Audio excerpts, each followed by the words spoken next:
The Giants upset Seattle 29-20 in their first game without Malik Neighbors. WFAN's Chris Mack said that Daniel Jones has played well enough this season where he can see himself being the future with Brian Daboll together. WFAN's Greg Giannotti said not to overreact because the Giants are still the worst team in the NFC East by a big margin. Wan'Dale Robinson was streaming the locker room reaction on his Instagram Live, and Brian Daboll immediately shut it down, saying, "Stop posting that." Brian Burns said it is always nice to silence the doubters after his crucial sack on a 4th-and-1 play in the fourth quarter. NFL analyst Greg Rosenthal tweeted that Daniel Jones has been the 5th best quarterback in total EPA. I don't know why you're doing this, Petey, again with this stupid EPA. And this year's Giants offensive line has performed the best in pass blocking since Eli Manning's prime. All right. And stop with this EPA. I don't want to see this anymore. EPAs mean absolutely nothing to me. Stop with this stupid EPA crap, okay? These statistics mean absolutely nothing moving forward. So if I ever see anything with these PFF, I also said, I don't care what these guys say. Stop giving me what they say and what they're posting, and it's giving me your analyzing what they're saying, okay? It's stupid, all right? Now, I've been saying this all season long that Giant fans need to stop putting so much pressure on this young kid. Daniel Jones, I know everybody says he's not a young kid, but he's still 28 years old. He hasn't been healthy really for a full season in a very, very long time. Okay? And if Daniel Jones is healthy and they can protect him, the Giants do have a franchise quarterback. And I've said this over and over and over again. I know Giant fans don't want to hear this, and I know that Joe Schoen probably doesn't believe it either, because Joe Schoen was willing to trade up to try to bring in Jaden Daniels or maybe Caleb Williams or whoever he was thinking about bringing in. But it didn't make Daniel Jones happy on Hard Knocks. It didn't make Daniel Jones happy that the Giants gave up on him when they decided to give away his best option, his number one option in Saquon Barkley, the way they did. And then they bring in Malik Neighbors, and Malik Neighbors is a star. He's a sensational player. He's a great offensive weapon, but that's all they have. Now, Darius Slayton had a good day. He played well yesterday. So I got to give Darius Slayton. He has these games where he shows up where he could be a natural number 2 for this team, but he doesn't do it consistently. So I don't think he's a number 2. I would say he's probably a number 3, number 4 for the New York Giants, but he had a good day. The guy that stood out in this game, the Giants defense showed up at the end of the game. There's no question that it did, but and their special teams played very well too. That kick block, which won them the game. I practically pulled the game away, but nevertheless, the special teams showed up as well. They're every single position, defense, offense, and special teams played well on Sunday. But the guy that showed up, the guy that was making the plays, the guy in the open field, the guy that used his legs, the guy that stood in the pocket and took a beating like he always does is Daniel Jones. And I do believe he's the franchise quarterback for this organization. Giant fans didn't believe Eli Manning was going to be a franchise quarterback until 2007 when they made that run. And a lot of people were giving up on Tom Coughlin. And now I think the Giants are in the same predicament they were when in 2007, when a lot of people didn't think that Tom Coughlin was the guy and Eli Manning was the guy. Now you're seeing Brian Daboll. Even though I question some of his calls and his play calling, Brian Daboll is a good offensive coordinator. He's a quarterback whisperer. He knows how to coach quarterbacks. We've seen him do this over the years with Josh Allen, and everywhere he's gone, Alabama, wherever he was as an offensive coordinator or an offensive coach on the sidelines, Daboll was and always has been a good offensive mind. The thing is I don't think Daboll believed that Daniel Jones was a franchise quarterback. I don't think Joe Schoen believed that Daniel Jones was a franchise quarterback. They obviously went to John Mara, and John Mara wanted this kid signed last year. They gave him the contract. and they couldn't give it to Saquon Barkley. And you see, Saquon Barkley is having a good year, but Daniel Jones is a bigger option. You need a franchise quarterback to win a championship. I just, everything about this kid, you got to give him a little bit more credit that he deserves a little bit more credit for what he has done over the last couple of years. Wan'Dale Robinson is not a number 2. He's probably a number 3 on another team. Darius Slayton's probably a number 3 on another team. Every single option that they have, wide receivers or tight ends, even their running back, on any other team, he's a number 2. He's not a number 1. Singletary is not a number 1 guy. So just think about it this way. You have a quarterback that this year, besides Malik Neighbors, they don't have a number 2 player on the field for any other team. Singletary is not Singletary might be an optional number 2, but he's a running back. They have no wide receiver that will be a number 2 on any other team, and they have no tight end that would be a number 1 guy on that roster. So, and Waller is no longer there. So I don't want to hear about Waller or any of that stuff. Right now, if you see the position that the Giants have put themselves in going into the season, they were at best a 5-win team. Right now, they've won 2 games. What's their record? 2-3. Mm-hmm. They have a chance to win 8 to 9 games, and they could sneak into the playoffs. And I wouldn't even be surprised if they could beat out, teams like the Philadelphia Eagles that probably have no trust in their coach, and that franchise is falling apart right in front of our eyes. Washington looks like a good team. The Cowboys have talent. So I wouldn't be surprised if the Giants are fighting one of those 2 teams for that second spot. So I love everything that I've seen with Daniel Jones. Shame on any Giant fan that thought that Daniel Jones couldn't be the optional franchise quarterback for the future. Yeah, this game definitely shows a lot of what Daniel Jones can do. And this was a Seahawks defense that, besides last week, was playing very well. Now, I know it's a new coach, it's a new scheme altogether, but they have a good amount of talent. They've drafted well the last few years on defense, even rebuilding that Legion of Boom. And the Giants were able to put something together, and Daniel Jones was able to put something together with these 4th-string wide receivers pretty much. And Darius Slayton, Fish, we joked about it yesterday. This is one of his 3 good games a year that he's going to have. But Daniel Jones knew he was the hot hand. And you're playing with backup running backs. You have no Singletary in that game. Tyrone Tracy goes off, and they make that kind of thing work. And Daniel Jones knows that kind of thing. And I think that was very good on his part. The defense did very well shutting down Kenneth Walker and DK Metcalf in that game too, which is a good sign for the defense to try to be able to evolve even more. They played well last week as well against the Cowboys, but they're now taking much more consistent steps doing it against higher end skill players. I think that if you're a Giant fan, you should be very excited because this team nobody thought was going to be 2-3 in 5 weeks. And that has a lot to do with Daniel Jones. So take away, and I know you're one of those people, Fish, that don't believe in Daniel Jones. And I'm sure half of the Giant fans out there don't believe in Daniel Jones. But guess what? You do have a franchise quarterback. And by the way, your franchise quarterback has played better than Aaron Rodgers and probably, I would say, 80% of the quarterbacks in this league. He has been sensational. He's been accurate, and he uses his legs at the proper time. He doesn't have that power arm that Eli Manning has. He doesn't throw the ball 60 yards down the field. He doesn't have to. He just has to be accurate. He uses his legs in the proper situations. I just think that I'm tired of hearing you Giant fans give up on this kid. Give him some weapons. Give him some real, legitimate weapons. Not just Malik Neighbors. Go out there and get T. Higgins next year. Go get him another weapon. I guarantee you get T. Higgins and you have Malik Neighbors on the other side, you're going to see Daniel Jones put up 4,000 yards or close to 4,000 yards. Give yourself about 800 to 900 yards running with your legs and put up, I wouldn't say 35 touchdowns, but a good year for Daniel Jones with those kind of weapons, 26, 27 touchdowns thrown and 5 to 6 touchdowns run in. If he does that, that's what you need your quarterback to do. You can win with that type of quarterback. That being said, I still think he was like the 5th most important guy to the win yet in that game. You're crazy. I'll go down the list. Number 1 is Brian Daboll. Brian Daboll called the game probably of his coaching career so far as a head coach.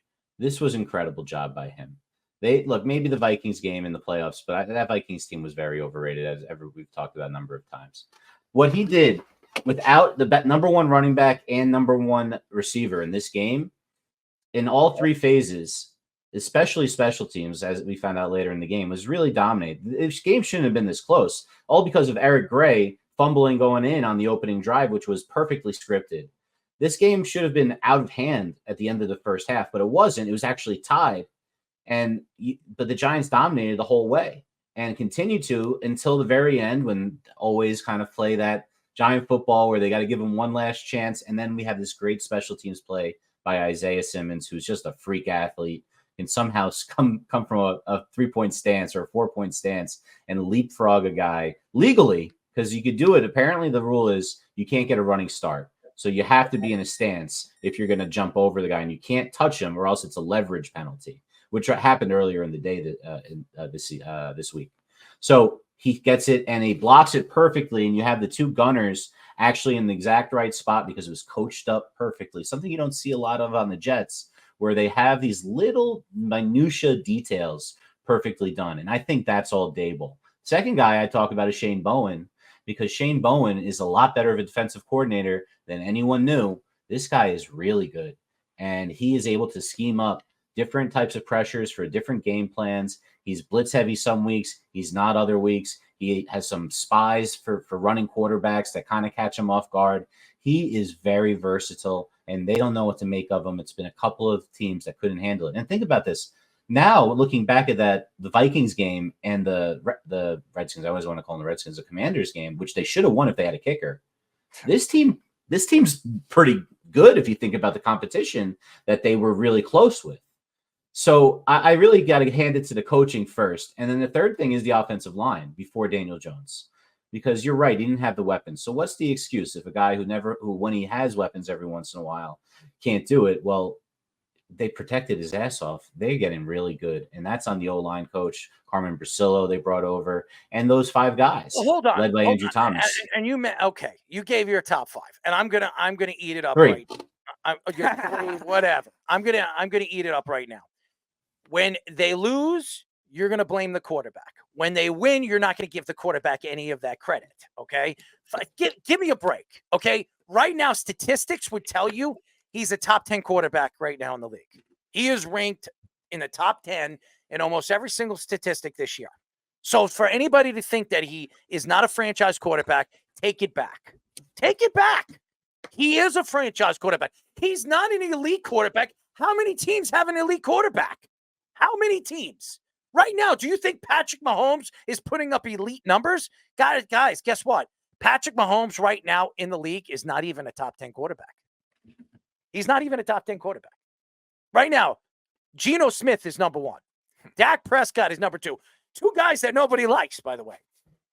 C.J. Stroud, Brock Purdy, Kirk Cousins, Joe Burrow, Matthew Stafford, Lamar Jackson, Baker Mayfield, Daniel Jones.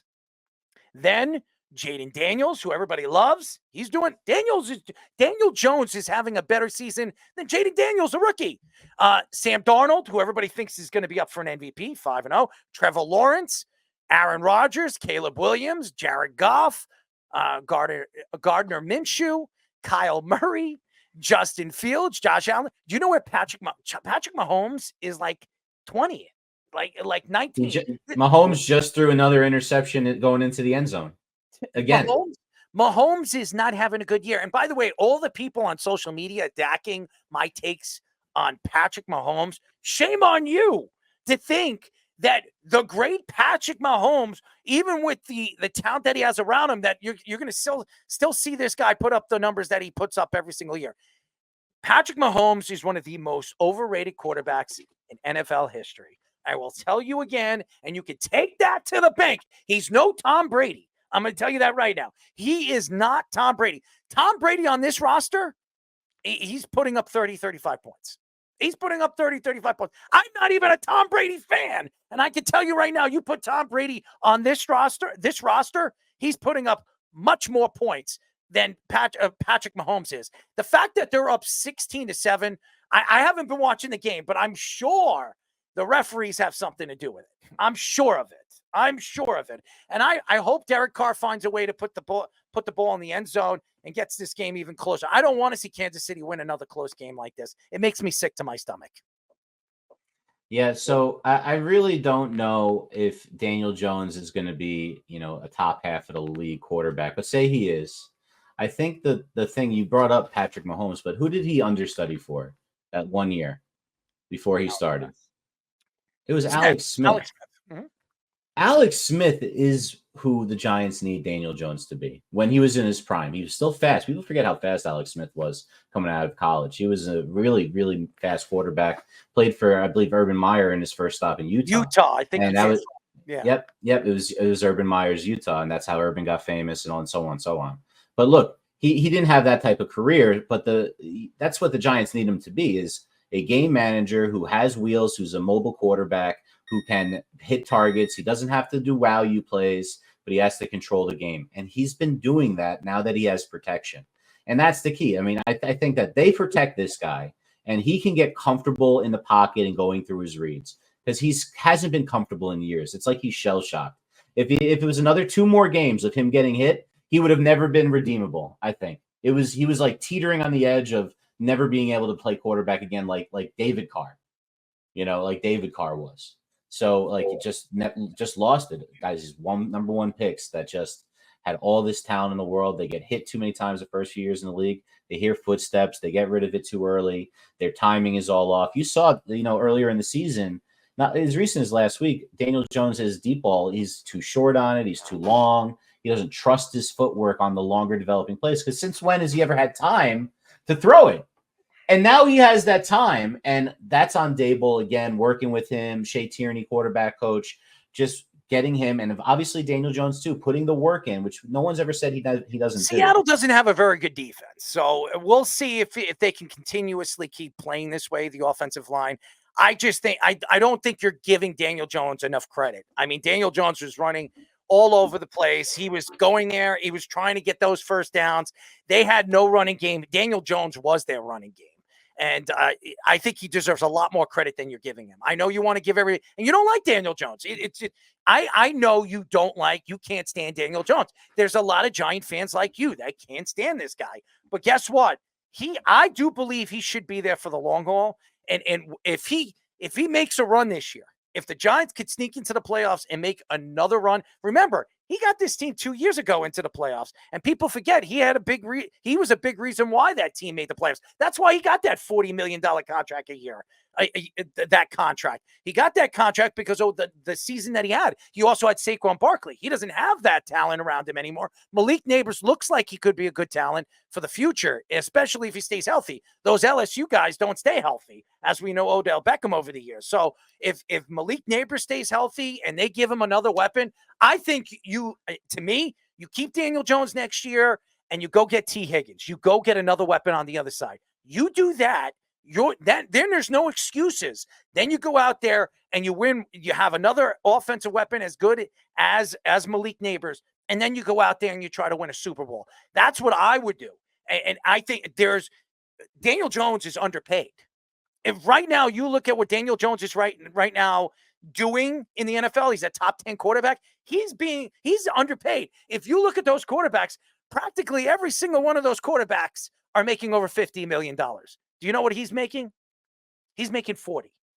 And that's an underpaid quarterback. So I think the Giant fans need to put the brakes up, okay? Put them up and let this kid start to play. Trust that this kid is going to figure it out. I think he will. I've always liked Daniel Jones. Always liked him when they drafted him. Gettleman had it right with him.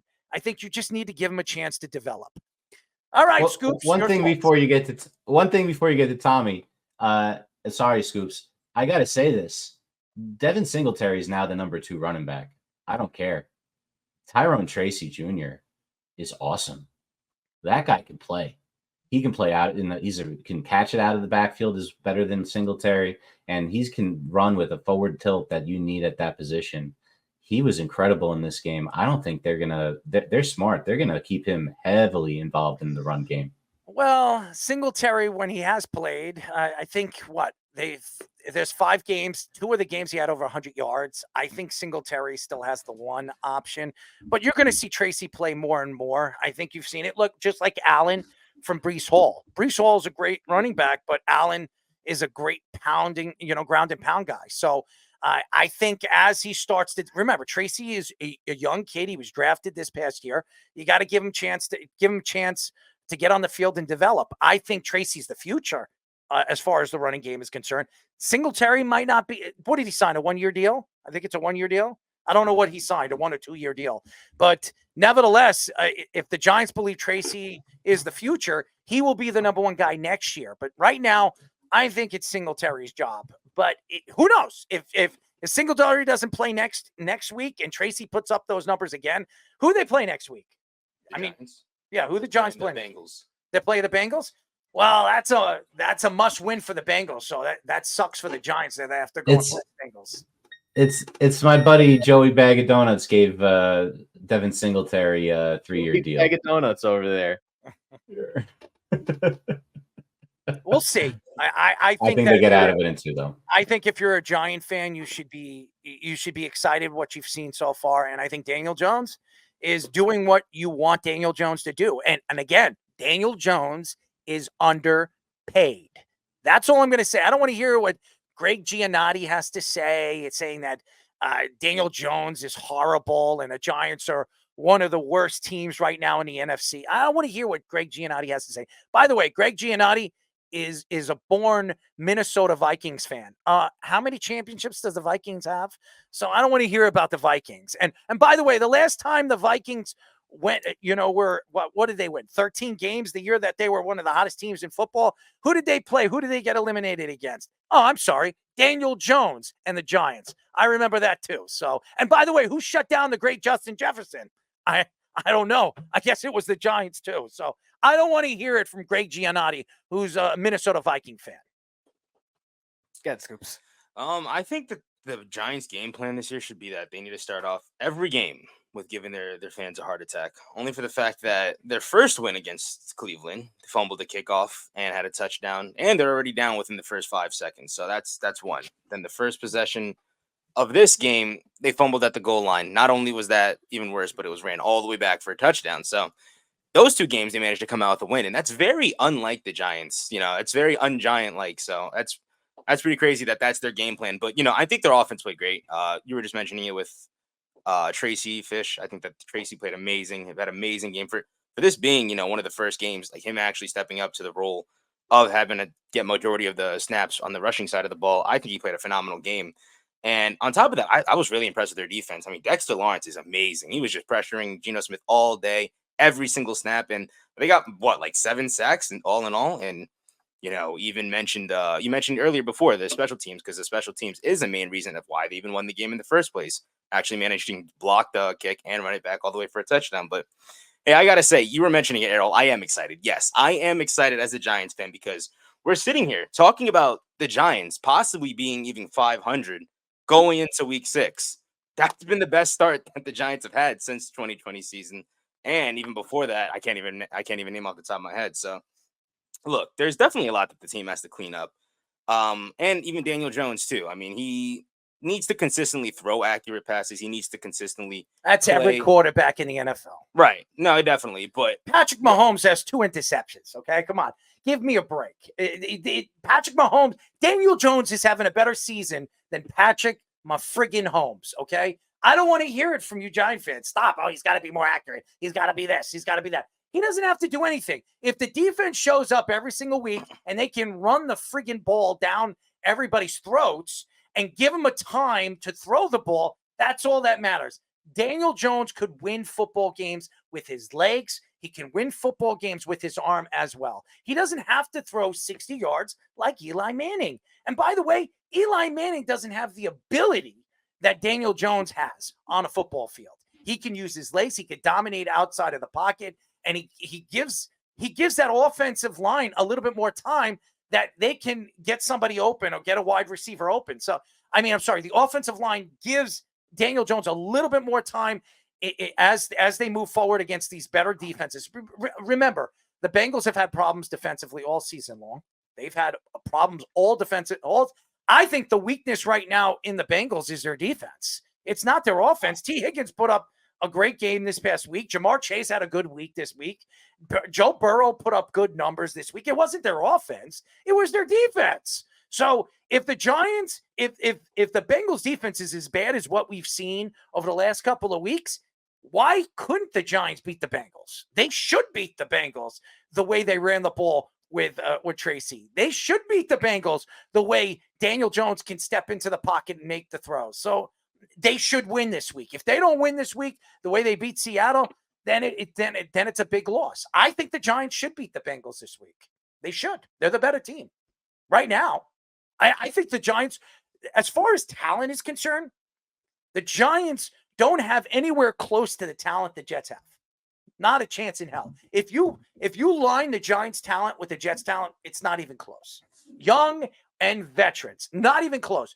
But I'm going to tell you this right now. If you would have asked me who the better team is, it's the Giants. It's the Giants. They're the better team. They believe in what their structure is. I don't think the Jets do.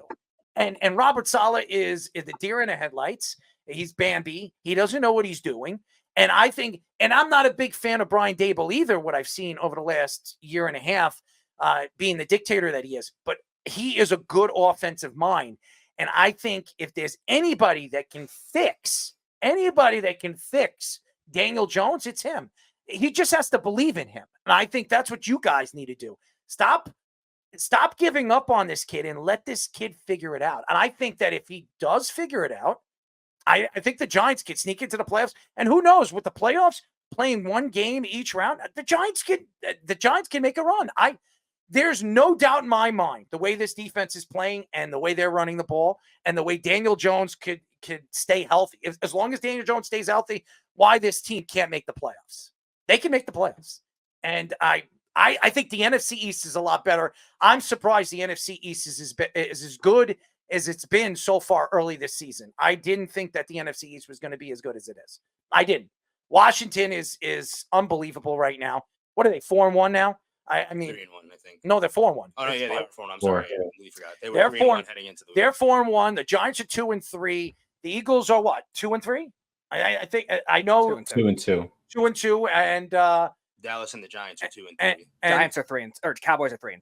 3-2. Yes. I'm getting my scores mixed up. So right now, if you to look at each division in the NFC, this is the best division in the NFC. If you look at the records, this is the best division in the NFC. I don't know. I don't even have it up right now, but I would argue right now that the NFC East is the best division right now in the NFC. Even the North, though, everybody thought with the Green Bay Packers, but the Green Bay Packers were dealing with injuries, and then obviously the Vikings having a great season that they are.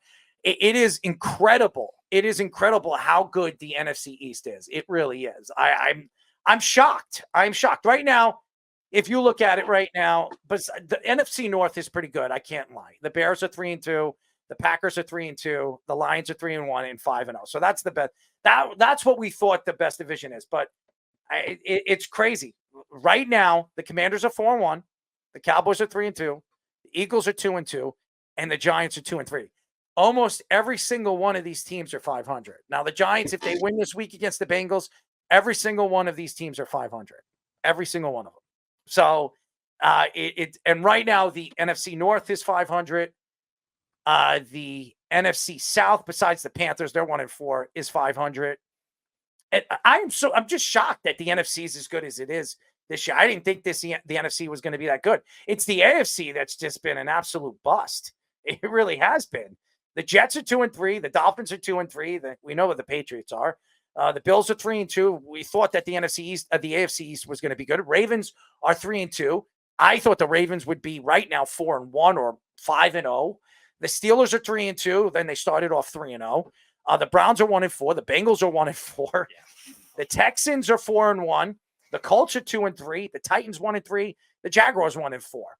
And then the Chiefs 4-0, 3-2. The Broncos are 3-2. That's an amazing feat right now. And the Chargers 2-2 and the Raiders 2-3. It's the teams that we didn't expect to have the records that they have the records that they have, and the teams that we thought were going to be better have crappy records. It's even the Jets. I thought the Jets right now, at worst, should be 3-2. At worst, should be 3-2, and they're 2-3 right now. That's not a good sign. And they're after their bye week. I think it does get a little easier after the bye week. I think they have like 3 easy games, but after losing against the Broncos, what is easy for the Jets? I mean, nothing's easy. In football, any given Sunday, anybody can win. I'm trying to give the Giants a little bit more credit. I can't stand the Giants organization. I don't like the Giants organization. I just got to give them credit. They've been unbelievable so far. In the last 2 weeks, I got to give Dable a little bit of more credit than he deserves. So Jazz Chisholm with the home run over there. Jazz. yeah. What inning is it? 9. 4-2, bottom 9. I don't Go think. have a like rally in them. All right. The Mets and the Phillies are tied 1-1. After the Mets won game 1 6-2, the Phillies won game number 2 7-6. WFAN Sal Licata criticized Edwin Diaz for not attacking Bryce Harper in the 7th inning, leading to the Phillies scoring 3 runs. WFAN's Boomer Esiason says it's crazy for Carlos Mendoza to trust Edwin Diaz as his best relief pitcher when he's not. Jeff McNeil returned to the Mets clubhouse for game number 2, and there is belief he can return from the injury if the Mets advance the NLCS. Kodai Senga returned from the injury, started game number 1, pitching 2 innings and throwing 31 pitches. Carlos Mendoza said that Senga is likely to pitch game number 5 if the series goes that long. I'm going to tell you guys pretty simple. The fact that the Mets are here is incredible. It is incredible that the New York Mets are in position. I don't know what that sound is, but it is absolutely incredible what the Mets are doing right now. They were the hottest team in baseball. Them and the Padres were the hottest teams in baseball when they got here. And the fact that they won game number 1, I've told you guys this statistic off air.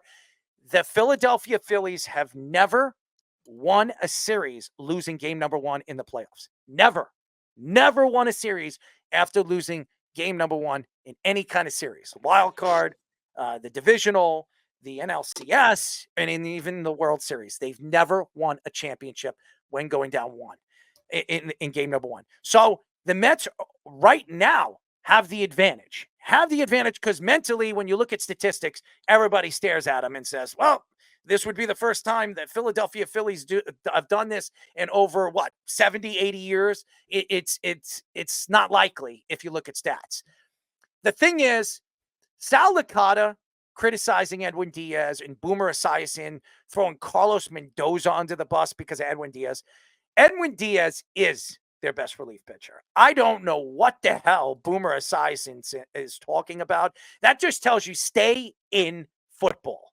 Concentrate on football. I know you are a pretty good high school baseball player and you thought you could have played in the major leagues. You're not a professional baseball player, just like you don't know hockey, Boomer. You think you know hockey because you're a Ranger fan, and when the playoffs start, you stick jerseys in your freezing back, whatever, your freezer, because you think it's going to stop the jinx. I don't want to hear it, okay? The fact is, it's incredible where the Mets are. It doesn't matter what happens now. If the Mets win the series or loses this series, they're ahead of schedule.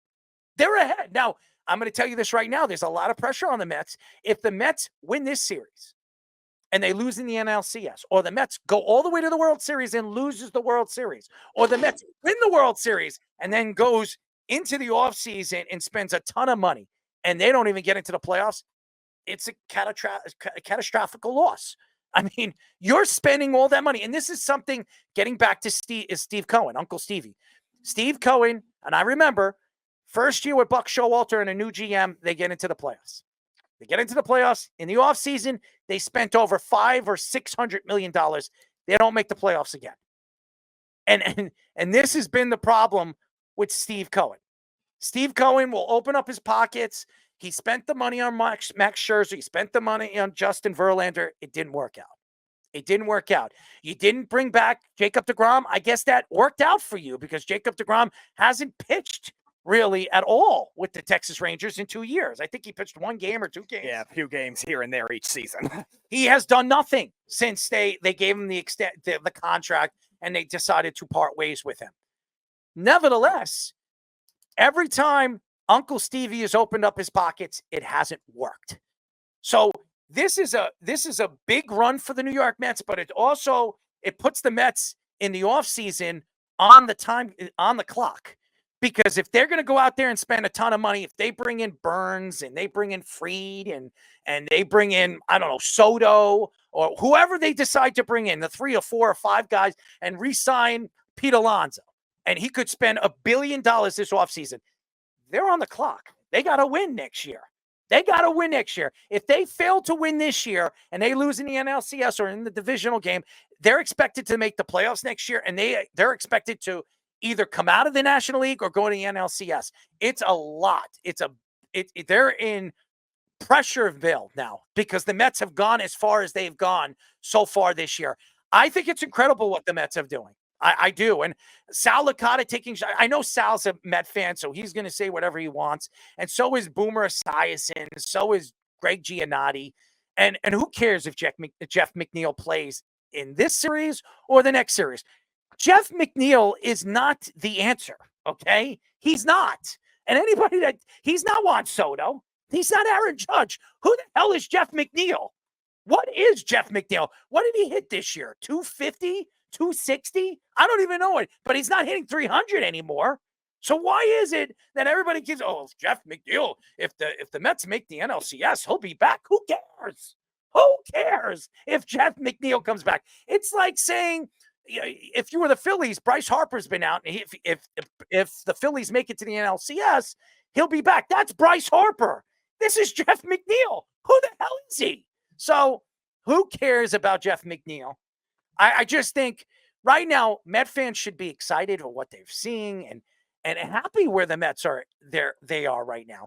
I'm not even a Met fan, and I'm excited that the Mets are 1-1 right now against the Phillies, just like the Yankees. They're 1-1, and they have a chance to win a series. So I don't know why anybody is complaining or crying about Edwin Diaz. And by the way, Edwin Diaz is by far the Mets' best relief pitcher. Yeah, Edwin Diaz struggled in the first half. The second half was a lot better. He had some notable blown saves against maybe good teams. Why is he making $100 million?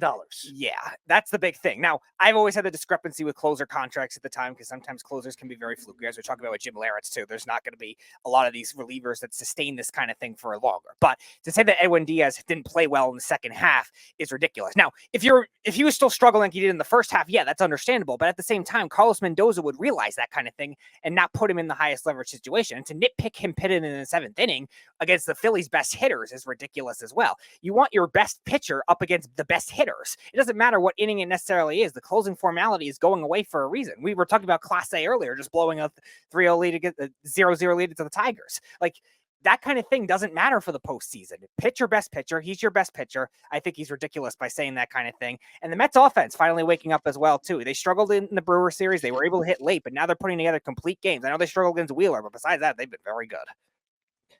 I don't know, Speedy. I'm concerned going to Diaz so early, so often.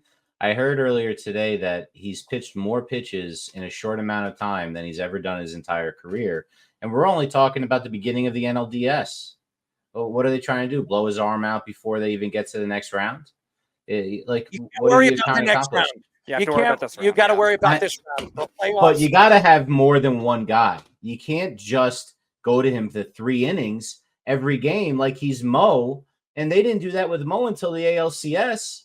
It's too much too soon for a guy that's coming off of an injury only a couple of years ago. Mendoza has done well, I think, this year, though, getting off of guys just because they're big names. And that's where these other younger players have emerged. Buto pitching very well for them. Reed Garrett, up until he got hurt, was pitching well for them. So I think Mendoza would realize that kind of thing if it was really that bad. Well, you just saw him get hit a little bit more in game 2. And I just worry that these need to break. They got the day off here. Yeah, I hope he's effective next game, but it's a risk. They're taking a risk. They're putting him on the red line, and it might blow up in their face. But you're right. He is their best guy. I don't think there's a question about it. I don't know why anyone would say otherwise. It's obvious. He's one of the better relief pitchers in the league. I'm going to tell you why, and I'm sorry to cut you off, Fish. I'm going to tell you why. I'm going to tell you why Sal Licata and Boomer Esiason's opening their big mouths, because they want to stir up conversation, controversy. That's what they're doing. Here in New York, they're Met fans, and every Met fan right now is blaming Edwin Diaz. Every single Met fan's blaming Edwin Diaz because they lost. And the truth is, it wasn't Mendoza, it wasn't Edwin Diaz. Edwin Diaz, by far, is their best relief pitcher. Yes, he is throwing the ball way too much. There's no question. But this is the playoffs. This is what you're paying him for. You're paying for him to go out there and do what he does, and that strike out people and be the guy that you're going to depend on in the 7th inning, the 8th inning, or the 9th inning to win a baseball game. So I'm not blaming Edwin Diaz on that loss. I just think that Met fans should be happy the position that the Mets are in. Win or lose, they should have never been here. And the fact that they're here and they have a chance to beat the Philadelphia Phillies, which a lot of people think is going to win the World Series this year, would tell you that the Mets are ahead of schedule and their pitching staff is not anywhere close to as good as the Philadelphia Phillies. And by the way, the Philadelphia Phillies pitching staff is iffy. Behind Nola and Wheeler, this is a pitching staff that's their lineup is ridiculous and their bullpen is horrible. So as much as everybody thinks Philadelphia is the best team right now in the playoffs, there's a lot of questions with the Philadelphia Phillies. And if the Mets beat the Philadelphia Phillies, the favorites to come out of the National League and win the World Series, that says a lot about this organization and where this organization is heading. Jamie Lee in the comment section. Los Mets. They should have won yesterday. Diaz choked. All right, Scoops, what do you got? The Mets just have to win tomorrow. I mean, especially if they do Even if they lose, it doesn't matter. I don't know. Personally, if they lose, I feel like they probably are going to be shooting themselves in the foot. I mean, they had a chance to go up 2-0 and take the game. They got one game in Philadelphia, and they're heading home right now. If they could take this to a game 5, it could go anywhere. And that game could go anywhere, whoever's on the mound. I think that the fact that the Mets got that win, and even if the Mets lose tomorrow and then win game 4, they're going to win one of those games at home. The Mets have an advantage in Citi Field. The fans are loud over there. You can see that they play different in front of their fans. They do. They just play different in front of their fans. I think they have a tremendous advantage. Even if they lose game 3, I still think that the Mets are going to win game 4 and take it to a game 5. And I just don't trust Philadelphia in a game 5. There's a lot of pressure on Philadelphia. It's all about pressure. How you handle, the pressure when the time's right. And by the way, the Yankees haven't done it over the years. The Yankees haven't taken pressure very well since 2009. It's not easy going into a game 5 or a game 7 and have to win. And obviously, the fact that you're supposed to win. So I think that the Mets have a very good chance to win this series still. No, I don't see it. If they lose tomorrow, I think that it's over for the Mets, honestly. I mean, personally, of course, you were mentioning it too. The Phillies are like the best team in baseball. They might not have the number one. They might not be the number 1 seed or the number 1 team in the league, but I think that the Phillies are one of the best teams. And going up 2-0, missing the advantage to go up 2-0 and go back to Citi Field, I feel like that's a missed opportunity on their part. But hey, I just think that since Philly's been dominant in the playoffs for so long in the past few years, I feel like that if the Mets lose tomorrow, it's all Philly, honestly. Baseball, if anybody knows anything about baseball, it doesn't matter if you win game 3 or lose game 3 and win game 4. I think that the Mets still have the advantage. Winning that game in Philadelphia gives them the advantage. They're winning one of those games at home. And if any Met fan thought that they were going to win both games at home at Citi Field, they weren't. They just have to get it to game 5. If they get it to game 5, the pressure's on Philadelphia. It's not on the New York Mets. The Mets are not expected to be there. You want to put the Philadelphia Phillies in that pressure spot, and anything can happen in that pressure spot. That's in any professional sport when you're expected to win. The Yankees won game number 1 versus the Royals 6-5 with help from a controversial call from the stolen base in the 7th inning by Jazz Chisholm. Many fans thought the game was rigged for the Yankees after the replay review showed that Chisholm's foot possibly not touching the second base on the slide. Aaron Judge told ESPN that his MVP season doesn't matter if he can't redeem himself in October. The Athletic asked Juan Soto, why would you want to leave the Yankee Stadium when Soto was celebrating with a lot of the bleacher creatures during game number 1? Many Yankee fans were criticizing Giancarlo Stanton's speed, but Aaron Boone says it is something that fans are going to have to live with because we need his bat. The Yankees are now betting favorites to win the World Series at plus 225. The Yankees are going to be the favorite to come out of the American League. I believe with the talent that they have, if they get out of this Kansas City series, I'm going to tell you this right now. They're better than Cleveland, and they're better than Detroit. Detroit shouldn't be there. But again, in a 7-game series, you're probably going to have the advantage against any one of those teams because of your lineup. The 5-game series scares me. And I didn't want to play Kansas City in a 5-game series because Kansas City has the defense. They steal bases. They play little ball. They play small ball. And when you play teams like that in a 5-game series, it can go anywhere. That's why I didn't want to play Kansas City in the first round. I mean, in the divisionals, the wild card's the first round, but in the divisional round, I didn't want to play Kansas City because they play small ball. I do believe that if they beat Kansas City, it's an easy path to the World Series for the Yankees. I think they're going to beat Cleveland. If they play Cleveland in the next round, if the Yankees beat Kansas City, they'll beat them 4-1. I think they're just much better than Cleveland. They're much better than Detroit. So I'm not really worried about that. Now, as far as Aaron Judge in October, Aaron Judge has proven that he is not a good playoff hitter. But if the Yankees know that, why aren't the Yankees move him that first spot? Get him up there more times, give him confidence, let him figure things out, let him start smacking the ball all around the field, give him that confidence. Once you see that he has the confidence, move him back in that 3-hole. That's what I think. If I were the manager right now, and if I was the Yankees and I'm looking at analytics or sabermetrics, I am putting Aaron Judge in that 1 spot. As far as Giancarlo Stanton's speed, Giancarlo Stanton never had speed. Why are Yankee fans complaining about him running to first, second, or third? Who cares? I want to see Giancarlo Stanton actually hit and put these guys in scoring position or knock in RBIs. I don't care if he can run. I don't care if he can steal a base. I don't give a crap. As far as the Chisholm thing, if you would have asked me, he was out. If you would ask me right now, if you watch the instant replay, he was out. But even if he was out, that doesn't mean the Yankees weren't going to win the game. So how was that rigged? Now, I know Major League Baseball wants the Yankees to go to the ALCS because everybody wants to see the Yankees versus the Dodgers. Who doesn't? I mean, the Dodgers being the Dodgers and the Yankees being the Yankees. Who wouldn't want to see LA versus New York? Everybody wants to see that. Ohtani versus Judge, the 2 best players in baseball face off in a World Series to see who is the champion of all of baseball. Who wouldn't want to see that?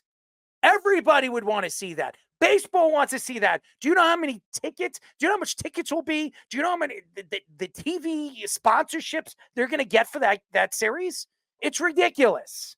So, yeah, baseball wants to see it. And Juan Soto, too. He's a superstar.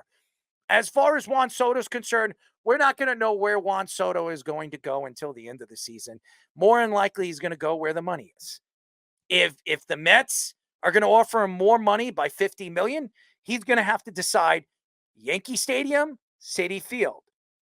Hall of Fame career where I'm going to be looked at as one of the greatest hitters of all time and being considered one of the greatest Yankees of all time, are going to Citi Field and being Carlos Beltran, because that's what he's going to be. The Mets aren't going to win back-to-back World Series or win a ton of World Series if if Juan Soto goes there. Juan Soto is being bought to go there to win 1 World Series. 1. So the Mets would be willing to give him a 15-year, 12-year contract worth about $700 million just to win 1 World Series. If he stays with the Yankees, he's going to have a chance to win World Series every other year or every 5 to 6 years. He can come out winning a World Series twice, 3 times, or even once and break records because of the small porch and the opportunities to put up those numbers that he put up this year, which, by the way, if you look at Juan Soto's numbers, it was the greatest season out of his whole career. So If Juan Soto is there at Yankee Stadium, 162 games for the next 12 years, what do you think his numbers are going to be? 41 home runs is the highest he had. Last year, he broke the record with the Padres for his personal career high. And 41, he didn't double. He's going to hit like 680 home runs. He's going to have like he's going to have over 3,000 RBIs. I mean, the guy is going to break. He's 26 years old. Right. Could you imagine 12 years of Juan Soto and being protected with Aaron Judge for at least 3 to 4 more years in the top of his game? I mean, you're going to see Juan Soto put up like 200, 300 home runs in those years. Right. And what makes it dynamic is both of them are kind of the on-base percentage kings of MLB as well, in addition to Aaron Judge's raw power being the best in baseball and Juan Soto still being very good in terms of the raw power as well. So I think both of them right now have the good mindset of not trying to be distracted by all these things too. Juan Soto saying, all right, yeah, I'm going to collaborate with the fans here. I'm going to interact with them, embracing that playoff culture of New York and still playing well amidst all that. Aaron Judge on the field has to still turn it around, though. He still can't have those same playoff swoons. I think Kansas City's taking a lot of the scouting reports we've seen the Houston Astros do and the Guardians do in the past too that have helped contain him. But the Yankees have still gotten enough hitting production, at least in game 1. Well, but game 2, only scoring 2 runs and not really hitting with runners in scoring position, like you were saying, definitely is still detrimental to this team. I didn't think the Yankees were going to sweep the Kansas City Royals, even if they win this series. I expect this series to go 5. I expect it to go 5. Mm-hmm.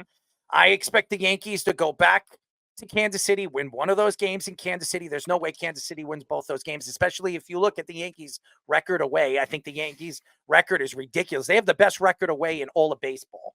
So I expect the Yankees to go to Kansas City and win one of those games and then go home, and it's going to be up to Garrett Cole. That's what it's going to be up to. I don't know if Garrett Cole pitches game number 3. I would expect I think Luis Gil is going to pitch game number 3. I would expect it. No, there was nothing said yet that he is going to be the pitcher, but I expect it. I expect Luis Gil to go in game number. Well, actually, I wouldn't even trust Rodon. I would put Luis Gil for game number 1, and I would decide if I would put Clark Schmidt for game number 3. I put Luis Gil. Game number 4, I put Clark Schmidt, and game number 5, I put Garrett Cole. That's what I would do. Would you consider Cole for game 4 if they lose? If they lose, yes, I put Garrett Cole. If they lose, Garrett Cole would go 4. But Luis Gil has to be the guy in game number. I would have started Luis Gil in one of these games. He's better at home. Mm-hmm. I don't understand the whole Carlos Rodon thing. I understand they're paying him, but I would have played Carlos Rodon away, and if he wins, he wins. He loses, he loses. You could have went up 2-0 right now.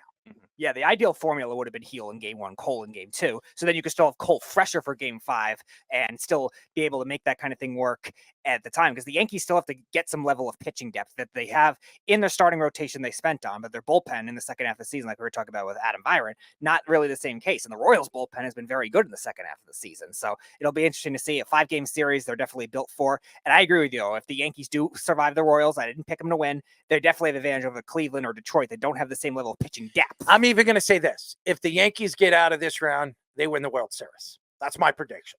If the Yankees can get through this Kansas City Royals series, the Yankees win the World Series. That's my prediction. That is my prediction. So I know everybody's going to look at me and think I'm crazy. Oh, Kansas City, what? They play small ball, and it's a 5-game series. In a 7-game series, I take the Yankees. I take the Yankees in a 7-game series against the Royals. It's a 5-game series, and the way they play small ball, and as soon as they get the lead, the way they're stingy and they're very good defensively. I don't like playing those teams. The Yankees over the years don't bowl well against those kind of teams. So that's what worries me about in a 5-game series against the Royals. Goodness. I mean, Judge, you could say, he's 0 for 7. He struck out 3 times in the first game. He scored 1 run. That's his entire contribution. He had a great play in center. He plays great defense. But they can get around that with other guys stepping up, and other guys did step up night 1. Austin Wells, another, clutch hit for the Yankees. He's a really good player. If they're going to get small ball, it's going to be from guys like that. Birdie played tonight. He wasn't bad. You're getting some kind of contributions from those guys. But my concern is the starting pitching, because the first 2 games, you got dog crap performances from Cole and even worse from Rodon. Rodon didn't even get out of the 4th inning. He couldn't find the plate. He was striking people out because he was wild. Like he's some like 3rd year, just got up in the bigs getting time pitcher. Like this guy's won a Cy Young Award. What are we doing here? Like this guy is not getting it done. So what do? That they really need to win game 3 because they have to set up the pitching. Heel is going to pitch. And I don't think you want to go back to Cole in game 4. I think you got to go Clark Schmidt game 4 if you win. You're right. They kind of have to go to him if they lose, but you really want to avoid it because he doesn't look right. He's, he had the shortened season because of the injury. Guys like that, they're a lot more touch and go with their mechanics as the year goes on because they didn't have the full preseason to get themselves into that flow. And he's just not right. And that's my biggest concern. You're right, Errol. If they can get through this and they can get their guys straightened out, I don't think the Guardians pose much of a chance. I think there's some really good teams in the National League, including the Mets. Dodgers and the Padres look awesome right now. So we'll see. But I think they got to get through here. You know what's so funny? I listened to all the Met fans, and they said, we beat the Yankees 4 times this year. We swept the Yankees. And I said, if the Mets played the Yankees in the World Series, the Mets are not going to win. And I'm just being honest. I'm not even saying that because I'm a Yankee fan. I think it's funny how the Met fans think because they swept them in the regular season, it's going to be the same in the playoffs. It's different. I think Met fans need to pump up the brakes. But I wouldn't be surprised if this is the kind of year that the Mets and the Yankees go to the World Series. The Mets have to beat Philly, and the Yankees have to beat the Kansas City Royals. If the Mets beat the Phillies, I think the Mets beat the Padres or they beat the Dodgers because they have the confidence that they can get through those teams. And in a 7-game series, I wouldn't doubt that the Mets find a way to get out of that series against the Padres or the Dodgers. So the Mets have to get out of this round to go to the World Series. And I'm even a betting man. If the Mets get out of this round against the Phillies, I'm going to bet that the Mets go to the World Series. And if the Yankees get out of this round against Kansas City, I already know they're going to the World Series. And I'm predicting they're going to win the World Series if they get out of this round. It's just, I don't know. Everybody thinks I'm crazy, but if Kansas City gets out of this round, Kansas City's going to the World Series. Mm-hmm. So it's not crazy to think that. This is a team that plays good small ball. And I just don't trust Cleveland's relief pitching, as we've seen right now in this Detroit series. And Detroit's a young team. They're just a young team. And they're going to be good with the pitching staff that they have for many, many years to come. I just don't think it's going to be this year. So whoever comes out of this series is probably going to the World Series. So the real litmus test is the Mets sweep the Yankees in the regular season. If that were to happen, would Keith believe the Mets would win? That's his logic. All right. Well, Keith, I'm sorry. I just to finish that up. You brought up Keith. Keith last week said that, Clase, this guy is untouchable. The sample size doesn't matter, blah, blah, blah. Well, guess what? He gave up a 3-run walk-off home run in this first series here that he's playing in. This sample, we know that he's not as good in the postseason. It's just how it is. There's just guys that are elite, and there's guys that just aren't that level. And he might not be one of those elite guys in the postseason, too. That's it. Yeah, man, you guys touched on it all perfectly. I mean, especially like carrying off of what Fish said just now. The 2 things that get me worried is, of course, getting Aaron Judge to turn on his playoff switch, because we always talk about his not so stellar playoffs, but he's got to do something along with Juan Soto, Jazz Chisholm, of course.